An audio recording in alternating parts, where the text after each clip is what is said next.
Couples break apart quickly, marriages dissolve at alarming rates, and even those who stay together often confess to feeling a certain hollowness, a sense that the connection could shatter at any time. Why is this the case? At its root, the fragility of modern love lies in the psychology of commitment. Commitment is not simply about saying I do or declaring exclusivity. It is about building a foundation of trust, security, and shared meaning that can withstand the inevitable storms of life. But the way relationships are approached today often undermines that foundation before it can even be established. One of the first reasons modern love feels fragile is the abundance of choice. With dating apps and global connectivity, people have access to thousands of potential partners at their fingertips. On the surface, this seems liberating, but psychologically, endless choice does not lead to greater satisfaction. It often leads to restlessness and doubt. If you know that there are countless other people you could be with, it becomes harder to fully invest in the person you are with. A part of the mind whispers, what if there's someone better out there? What if I'm settling? Another layer is the way modern culture glorifies instant gratification. We are accustomed to fast deliveries, on demand entertainment, and quick results. Relationships, however, do not operate on those terms. They require patience, endurance, and the willingness to tolerate discomfort. But when conflict arises, many people interpret it as a sign that the relationship is wrong rather than as an opportunity for growth. Instead of working through the discomfort, they look for escape. The psychology here is crucial. If love is seen as a constant source of pleasure, then any pain feels unacceptable. But true commitment understands that love includes seasons of difficulty, and it is precisely the endurance through those seasons that makes love resilient. Fear also plays a large role in the fragility of modern love. The fear of vulnerability. To truly commit to another person requires exposing your deepest fears, insecurities, and needs. Yet many people were not raised in environments where vulnerability was safe. Instead, they learned to protect themselves with walls, with guardedness, with self-reliance. As a result, when intimacy deepens, instead of leaning in, they retreat. Closely tied to this is the issue of identity. In previous generations, relationships often provided the central sense of identity. One was a husband, a wife, a parent. But modern life places heavy emphasis on individual identity. People want to self-actualize, to chase careers, passions, and personal goals. While this is healthy, it creates tension when two individuals struggle to integrate their personal growth with their partnership.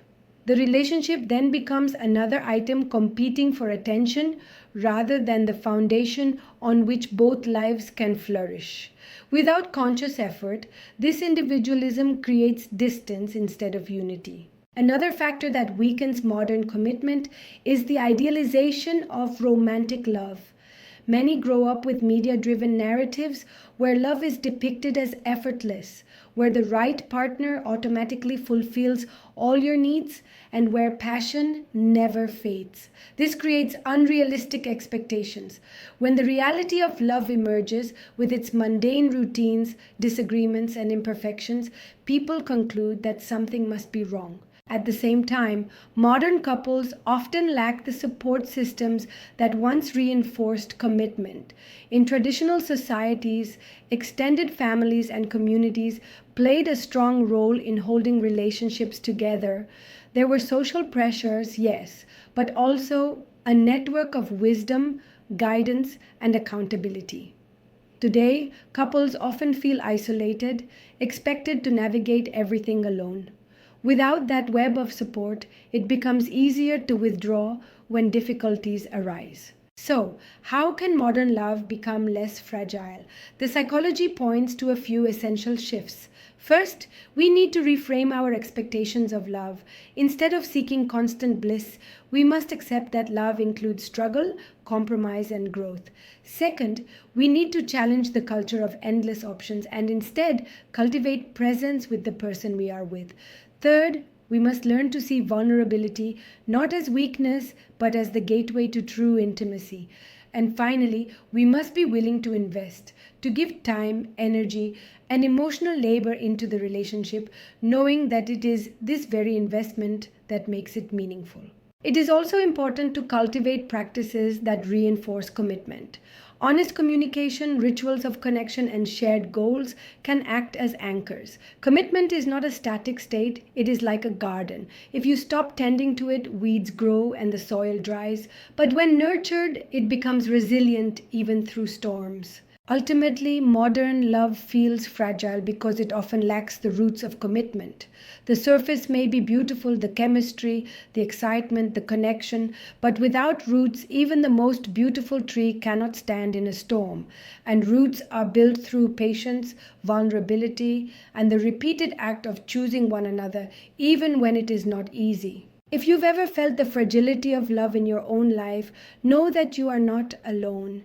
This is a collective experience in our time, a reflection of broader cultural shifts as much as personal struggles. The good news is that fragility is not destiny. With awareness, with effort, and with courage, modern love can become resilient, grounded, and deeply fulfilling. If this exploration resonates with you, I invite you to subscribe to this channel. Together, we can build a community of like minded souls who seek not shallow connections but meaningful ones, not fragile bonds but resilient ones. A community where we learn, share, and grow in our understanding of love and commitment so that none of us have to walk this path alone.